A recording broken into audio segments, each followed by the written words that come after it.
La démission de Mario Centeno de la présidence de l'Eurogroupe lance une nouvelle course au sein des ministres des Finances de la zone euro. Les candidats à sa succession ont jusqu'à jeudi pour déposer leur dossier. 3 noms reviennent avec insistance, la ministre espagnole Nadia Calviño, son homologue luxembourgeois Pierre Gramegna et enfin l'Irlandais Pascal Donoghue.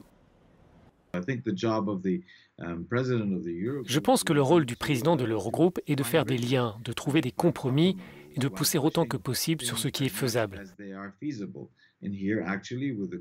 Et avec la crise du Covid-19, il y a une chance de pousser les choses, ce qui veut dire que le prochain président de l'Eurogroupe pourrait essayer d'exploiter cette opportunité pour faire avancer des dossiers, pour engager une réforme en profondeur de l'Union économique et monétaire. Et pour cela, il doit créer une coalition, rassembler les États membres et avoir de bonnes relations avec le Conseil européen.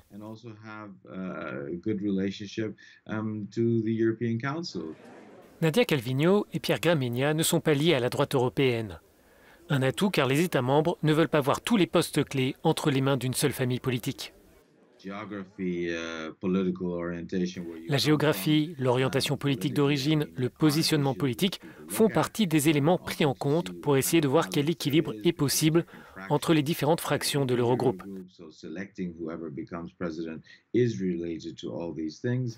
Tous ces éléments comptent dans l'élection du président. Il y a un fort soutien du sud de l'Europe pour la candidate espagnole. L'Allemagne n'a pas clairement donné son favori et c'est important vu son rôle au sein de l'Eurogroupe.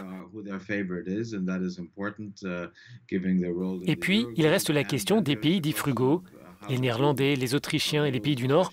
Comment vont-ils se positionner ?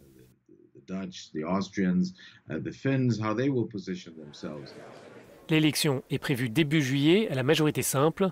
Le président de l'Eurogroupe est élu pour un mandat de 2 ans et demi.